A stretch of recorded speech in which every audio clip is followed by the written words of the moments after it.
Au Bénin, on a ce préjugé-là sur la couture que c'est les gens qui n'ont pas fait de longues études qui font la couture ou des gens qui ne sont pas forcément intelligents. Or, la couture, ça demande un minimum d'intelligence. Les mathématiques, il y a ça dans la couture, il y a la géométrie dans la couture, il y a aussi de la physique dans la couture. Je pense que moi, quand j'ai compris qu'il fallait que j'aille mon métier aux réseaux sociaux en 2019, imagine quelqu'un vient te voir pour commander un complet, que toi tu lui dis 20 000 et puis il te dit 3 000. J'ai eu des gens qui ont fait semblant de vouloir m'aider. Par exemple, tu as des amis qui viennent commander, tu leur fais le travail malgré toi et à la fin, on ne te paye pas. J'ai eu ce genre de problème, tu vois. Et puis, c'est des choses qui vont te donner envie de t'abandonner. Suivez-nous sur les réseaux sociaux, Facebook, Instagram et TikTok, le Talk de la Gen Z, sur Spotify et Apple Podcast, le Talk de la Gen Z également, et sur YouTube, la chaîne Studio Point Virgule. Hello à tous, j'espère que vous allez super bien. Bienvenue à nouveau dans ce nouvel épisode du Talk de la Gen Z, le podcast dédié à la génération Z. Je suis super contente de vous retrouver et pour ceux qui ne me connaissent pas, je suis Maryse Bocol, l'initiatrice de ce podcast dédié à la jeunesse, dédié à la génération Z, où nous parlons des problématiques liées aux jeunes. Aujourd'hui, nous allons aborder un sujet très intéressant qui touche la plupart d'entre nous. Nous allons parler de la passion, comment en tant que jeunes nous pouvons transformer notre passion en un travail rémunérateur et être épanouis dans notre vie. Et pour en discuter, j'ai avec moi un invité très spécial qui fait partie des rares jeunes de notre génération qui a su faire de sa passion son travail et qui en est totalement épanoui aujourd'hui. Je suis avec Kizito Korabata. Bonsoir Kizito. Bonsoir Maryse. Comment tu vas? Je vais très bien, j'espère que toi aussi. Ça va aussi. Merci beaucoup d'avoir accepté mon Non, c'est invitation. moi qui vous remercie de m'accueillir et suivre votre podcast. Déjà, pour commencer, je te laisse te présenter à ceux qui ne te connaissent pas encore. Moi, je m'appelle Korabata Kizito, j'ai 24 ans et j'ai un bac littéraire et j'ai fait des études en stylisme, modélisme et ça fait bientôt 4 ans que j'exerce la couture. Et à mon actif, j'ai déjà fait des défilés, fait des collections et travaillé avec des influenceurs et puis d'autres créateurs de mode. Tu as dit tout à l'heure que tu travailles dans la mode. Oui. À quel moment exactement t'est venue cette passion? Je pense que c'est un truc que j'avais en moi depuis. J'ai, comme on appelle, la passion du travail de la main. Tout ce qui est manuel, ça m'intéresse. C'est pas que la couture. Je pense que c'est à l'âge de 7 ans que j'ai vraiment su que je voulais faire de la mode. Ça a commencé avec une petite robe que j'ai dessinée. Après, c'est venu avec des séries, des dessins où on parlait de mode. Donc voilà un peu ce qui m'a motivé à commencer la mode. Et lorsque tu as vu que c'était vraiment ça, ta passion, est-ce que déjà ça a été facile pour toi de rentrer dans ce domaine? Parce qu'au Bénin, il y a assez de préjugés sur le fait que quelqu'un qui aille à l'école, par exemple, on confond très souvent le fait d'être styliste et couturier. Quand tu Oui. dis que tu es styliste, on dit non. Oui. Enfin, C'est on un met tout le monde dans problème la même case, en fait. oui. L'un des problèmes que les jeunes aussi rencontrent dans le domaine de la couture ou soit de la mode, c'est que et au Bénin, on a ce préjugé-là sur la couture que et c'est les gens qui n'ont pas fait de longues études qui font la couture ou des gens qui ne sont pas forcément intelligents, tu vois. Or, la couture, ça demande un minimum d'intelligence. Les mathématiques, il y a ça dans la couture, il y a la géométrie dans la couture, il y a aussi de la physique dans la couture, tu vois. Et ce que moi, j'aimerais dire, donner comme conseil à tous ceux qui rencontrent Le même le problème. même problème, c'est de se convaincre d'abord soi-même. Si tu te dis toi-même dans ta tête que ce que je fais, euh, c'est pas pour quelqu'un de, de pas De intelligent. pas être... Genre, tu vas Mhm. penser que tu n'es pas intelligent. Il faudrait que tu te convainques parce que c'est ce que moi j'ai fait. Je me suis convaincu que ce que je faisais, c'est pas quelque chose que tout le monde peut faire et que le fait de faire le stylisme me rendait spécial. Tu vois, donc je me suis convaincu que ce que je faisais était quelque chose d'intéressant et de spécial. Ça fait que Et ça barrait la route aux critiques et aux préjugés que les gens avaient sur mon métier. Justement, en parlant des préjugés, dans ton entourage, comment ton entourage l'a accueilli? Je veux dire, ta famille. Est-ce qu'ils ont directement accepté le fait que c'est ce métier-là que tu voulais embrasser? Par rapport à ma famille, je ne vais pas dire que c'est l'un des premiers problèmes que j'ai rencontrés, mais c'était les premières personnes que je voulais convaincre avant de me lancer. Et ça a commencé depuis très petit. Ça a commencé avec ma mère. C'était elle la première à me soutenir quand je faisais les dessins. Et quand je faisais les dessins, que mon père voyait ça, il ne voulait pas. Il dit, tu dois faire de longues études, Kizito. Il veut que je fasse de longues études parce qu'il a vu que j'étais un enfant plutôt intelligent et ce serait un gâchis que je me lance dans la couture. Parce qu'il voyait que c'est pas un truc qui rapporte, tu vois. Les membres de ma famille sont les premières personnes à qui j'ai voulu prouver que je voulais faire la couture et que j'étais capable de faire ça et de m'en sortir, tu vois. Et ça a commencé avec les dessins. J'ai amélioré ma façon de dessiner. Eux-mêmes voyaient que ce que je faisais, ce n'était pas quelque chose que n'importe qui pouvait faire, tu vois. Quand tu vois un jeune qui fait un dessin d'une robe que tu n'as jamais vue, et puis quand tu regardes, tu te tapes à l'œil. Genre, tu vas te dire qu'il est fait pour ça, tu vois. Donc, avec le temps, je m'améliorais en cachette parce que mon père ne voulait même pas, en fait, que je fasse la couture. Il disait d'arrêter. Et comment tu as pu le convaincre? J'ai commencé à le convaincre et lorsque j'ai commencé vraiment la couture et qu'il a vu que je faisais des tenues, c'est de Après là. le bac, euh, c'est après le bac que tu l'as convaincu ou tu avais déjà commencé l'école? Non. Après le bac, je n'ai pas tout de suite commencé la couture. D'accord. J'ai d'abord fait des études à l'université. J'ai fait une année d'études à l'université.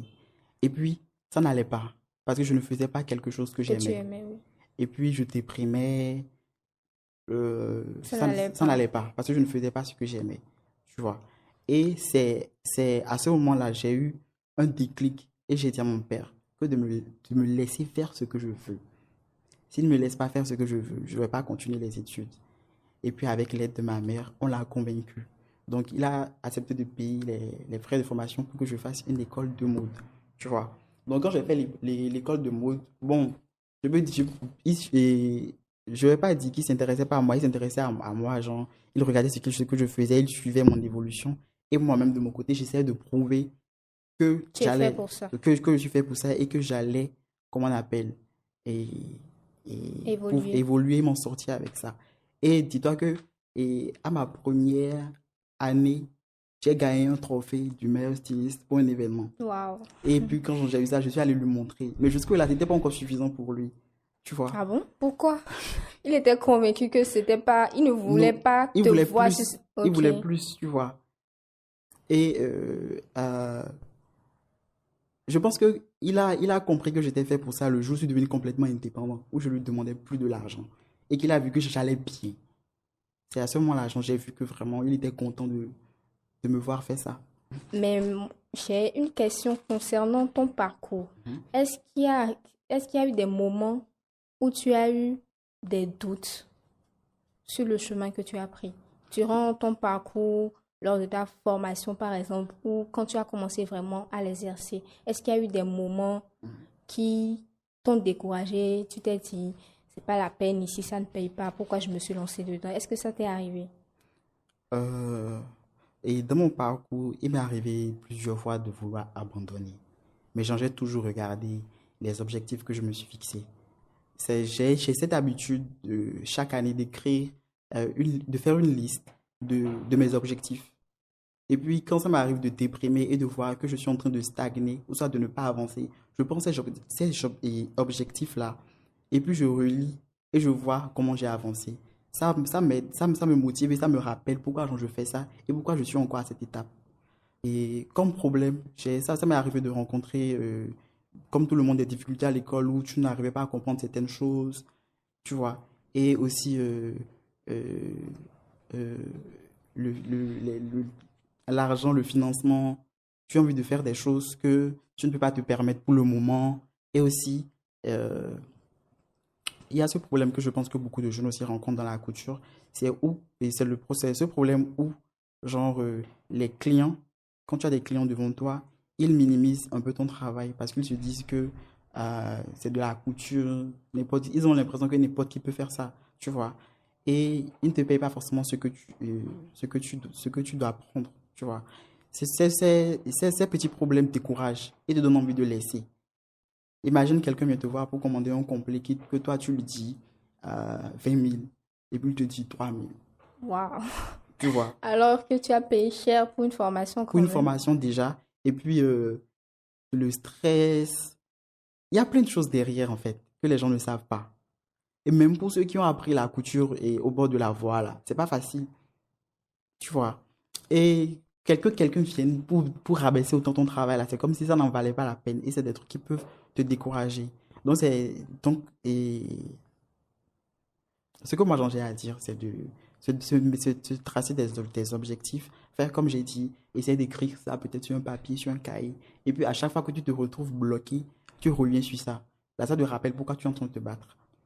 Je te suis déjà depuis 2 ans, presque 3 ans, et j'ai vu ton évolution. J'ai vu comment tu es passé du Kizito qui travaillait chez lui, qui faisait Dans un ses garage. petits, voilà, qui faisait ses petits modèles, postait sur Instagram, Mais, à Kizito d'aujourd'hui qui habille Habitue-toi, qui habille Stéphane Sacré, qui habille des influenceurs au Bénin. Euh, pour ton métier, quelle est la place du réseautage? Comment tu as pu monter à ce niveau aujourd'hui? euh, par rapport aux réseaux sociaux, c'est de ça que tu parles, je pense. Oui, les réseaux sociaux, Oui, le fait de rencontrer de nouvelles voilà. personnes et d'évoluer dans ta Par rapport aux carrière. réseaux sociaux, je pense que moi, quand j'ai compris qu'il fallait que j'allie mon métier aux réseaux sociaux, et en 2019, quand j'ai eu un téléphone, tu vois, j'ai commencé par suivre des influenceurs et des stars françaises comme américaines. Et je voyais quelle importance ils donnaient à la mode, tu vois. Et je me suis dit, pourquoi ne pas, comment on appelle, mettre en avant mon travail sur les réseaux sociaux au Bénin? Parce qu'il n'y avait pas vraiment de modèle à suivre ici au Bénin. Il n'y avait pas beaucoup de stylistes au Bénin Qui était et très présent sur les qui réseaux étaient sociaux. très présents sur les réseaux Mm. et qui montraient le chemin à suivre pour arriver là. On voyait les loulous en dos. Je ne sais pas comment ils ont fait pour évoluer. Mm. Et je me suis dit, si je faisais du lifestyle sur comment moi j'ai évolué, ce serait vraiment bien. C'est pour ça que quand j'ai commencé ma première année d'université, je n'ai pas manqué l'occasion de créer ma page professionnelle KBK Style et sur laquelle j'ai commencé à partager automatiquement les premières tenues que j'ai faites. Quand j'ai eu ma première cliente, c'était un simple bomba et une jupe. J'ai fait la photo et j'ai mis pour qu'on voit que je fasse de la couture. Et je n'avais pas honte, contrairement à beaucoup de personnes. Quand je conseille à des gens de partager leur travail sur les réseaux sociaux, ils me disent que c'est pas assez joli. Et je dis que si tu ne montres pas ce que tu fais, personne ne saura que tu le fais. Tu vois, peu importe comment c'est. On ne commence pas parfait. Et c'est une succession d'étapes. C'est un pas avant l'autre. Donc, si tu commences, ça ne va jamais être parfait. Je me suis mis ça dans la tête, tu vois. Parce que genre, je suivais des modèles et de stylistes français et américains qui montraient comment ça évoluait, tu vois. Comment on appelle? Mes posts de quand j'ai commencé la couture sont encore là. Je ne supprime pas. Et genre, j'ai pas honte de ça. Histoire que quelqu'un vienne sur ta page et voit comment tu as commencé et à quel niveau tu es aujourd'hui. C'est cette remarque-là que j'ai faite quand je suis venu et sur les réseaux sociaux. Il y avait pas quelqu'un sur les réseaux sociaux pour montrer aux autres. Et je me suis dit que si je faisais ça, ce serait vraiment un atout pour moi. Et aujourd'hui, je pense que je fais partie sans me vanter, je fais partie des stylistes qui affichent beaucoup plus leur travail sur les réseaux sociaux. Suivez-nous sur les réseaux sociaux, Facebook, Instagram et TikTok, le TOC de la Gen Z, sur Spotify et Apple Podcast, le TOC de la Gen Z également, et sur YouTube, la chaîne Studio Point Virgule. C'est pas du tout de la vantardise, ne t'en fais pas. Moi, je vois ton travail et je me dis que c'est juste exceptionnel parce que, en dehors des réseaux sociaux, est-ce que tu vas dire qu'en grande partie, ta clientèle vient des réseaux sociaux ou tu as d'autres stratégies, d'autres techniques pour avoir des clients? Si j'ai beaucoup de clients aujourd'hui, c'est grâce aux réseaux sociaux. Mes tout premiers clients, c'était les réseaux sociaux, je vais dire. Les tout premiers, c'était des amis. Mais après, pour aller plus loin, j'ai misé sur les réseaux. Et aujourd'hui, la majorité de mes clients viennent de des réseaux sociaux et une grande partie de l'étranger. Je cours beaucoup plus à des gens de l'extérieur que même à des gens d'ici parce que à l'étranger, les gens valorisent un peu plus et le métier et ça paye mieux. Et donc, tu es en train de dire par là qu'au Mhm, Bénin, quand mhm, tu as un client qui vient et que tu lui donnes ton prix, il mhm. n'est pas forcément d'accord, c'est ce que Non. tu veux dire. Généralement, là, ils ont envie de discuter. Alors que quand c'est à l'étranger, là, je Il ne rencontre discute pas presque beaucoup jamais ce problème avec les étrangers. Même avec des Béninois qui sont à à l'extérieur, l'étranger, oui. ils ne discutent pas forcément le prix. D'accord. Dans ton entourage, avant que tu n'atteignes le niveau où tu es aujourd'hui, je Mhm. suppose que tu as forcément eu droit à des critiques négatives, différentes de critiques constructives, des personnes Oui, qui sont dans ton entourage mais qui ne t'encouragent pas oui. dans ce que tu fais. Comment tu as vécu ça? Personnellement, les critiques ne m'affectaient pas vraiment par rapport à ce que je fais. Je n'écoute pas vraiment les critiques négatives. Je sais ce que je veux et où je vais. Maintenant, par rapport et aux difficultés que j'ai pu rencontrer, c'est ce qui m'a le plus déstabilisé pendant mon parcours. C'est le fait de me retrouver seul, de ne pas savoir et vers qui me tourner pour avoir de l'aide par rapport à certaines choses. Et je ne veux pas dire que non, j'ai pas eu des gens qui m'ont aidé. J'ai eu de la chance de tomber sur des gens qui ont été touchés par ce que je fais, par mon talent et de m'aider, tu vois. Par exemple, je disais que j'ai ouvert ma première une page professionnelle, automatiquement, quand j'ai commencé la couture, j'ai commencé par coudre. Lorsque j'ai fait ça, et j'ai commencé avec un business de durag. C'est une petite anecdote, quoi. J'ai commencé avec un business de durag. Et puis, j'avais fait une petite vidéo et j'avais dit que genre, je vendais ça. Dis-toi qu'il y a une dame, je vais pas donner son nom anonyme, une dame à Londres qui a vu mon travail. Donc, elle m'a contacté, elle a commandé 20 durags. Maintenant, elle m'a dit que de faire les 20 durags, mais de garder. Tu vois, donc c'est comme si c'était un cadeau, tu vois, pour m'encourager. Donc j'ai pris ça comme ça et j'en ai fait un jeu concours. Et c'est avec ça, j'ai attiré des gens. Parce que beaucoup de personnes voulaient les Duracs dans ce temps. C'est avec ça que j'ai commencé par me faire connaître les Duracs, tu vois. C'est pour, cet exemple, c'est pour montrer aux gens l'importance des réseaux sociaux déjà. Et après, l'importance de se lancer. Parce que si tu ne montres pas ce que tu fais, tu n'auras pas les encouragements. Et personne ne te connaîtra aussi. Voilà.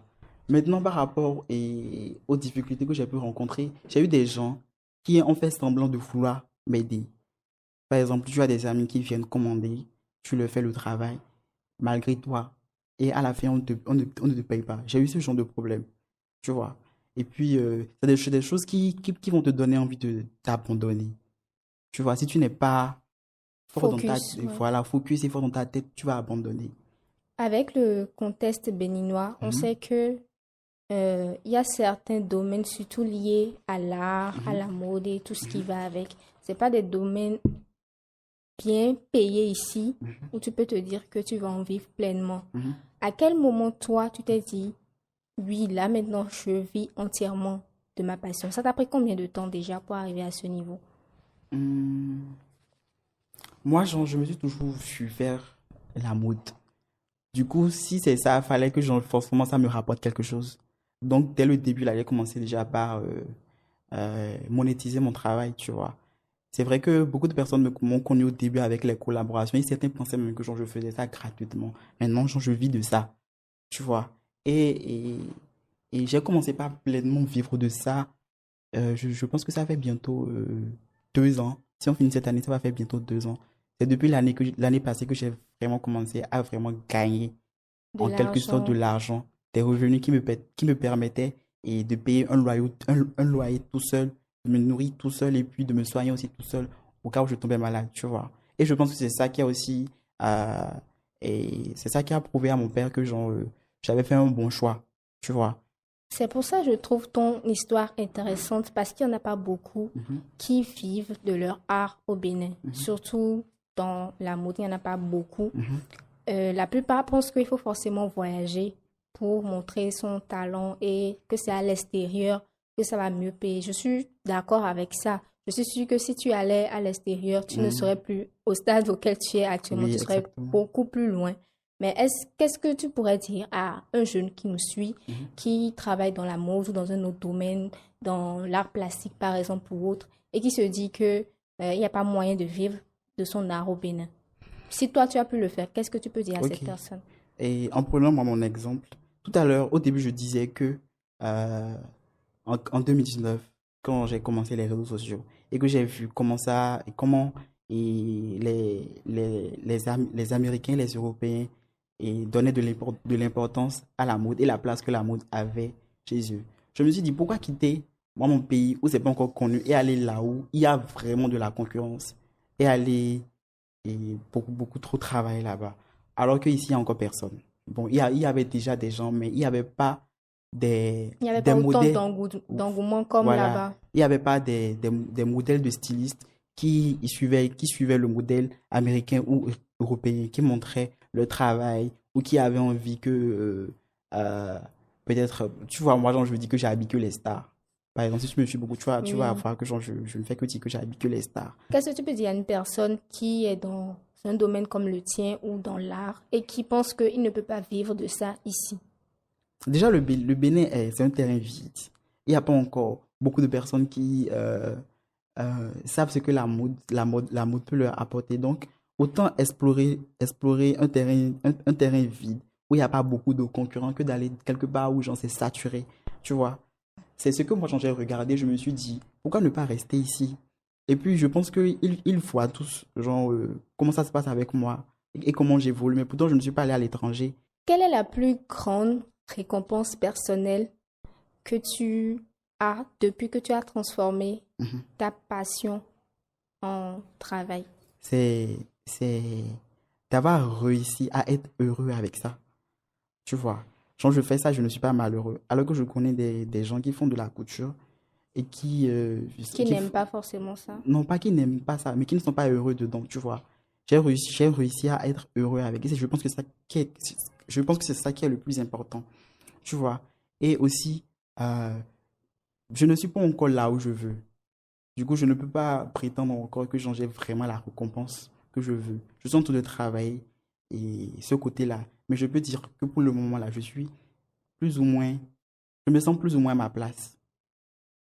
À quel moment tu as senti euh, que ton travail faisait partie de toi, partie intégrante de toi? Ça, c'est à chaque fois que je finis de faire une tenue. Ah ouais. Quand je finis de faire une robe, par exemple, et qu'elle soit simple ou compliquée, quand je finis et que je vois le résultat, j'ai une certaine satisfaction de voir mon travail, de me dire que je suis passé d'un simple tissu à un truc que tu peux porter, te sentir à l'aise dedans. Tu vois, il y a une certaine joie qui m'anime quand je vois que j'ai fini une tenue et qu'elle est propre et qu'elle est prête à être portée. Tu vois, je pense que c'est là où on peut parler de passion. Lorsque tu tombes amoureux de ce que tu as créé, tu vois. C'est un peu ça.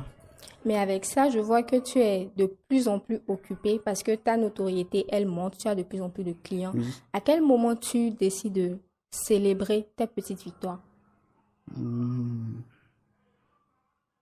Ou tu ne les célèbres pas? Si, si. Genre, je peux décider de prendre mon temps, de voyager. Et bon, pas pour le mot voyage, hein, il y a trop de trucs. Je ne veux pas encore de grands voyages, mais genre, de petites pauses sorties, me faire plaisir, ou soit me coudre des choses à moi-même, peut-être payer un tissu qui est peut-être cher, et puis me coudre ça à moi-même, porter, faire des photos, ou soit me lancer dans des projets. Quelle est ta plus grande Mhm. fierté? La plus grande fierté. Et je pense que c'est d'avoir convaincu mon papa.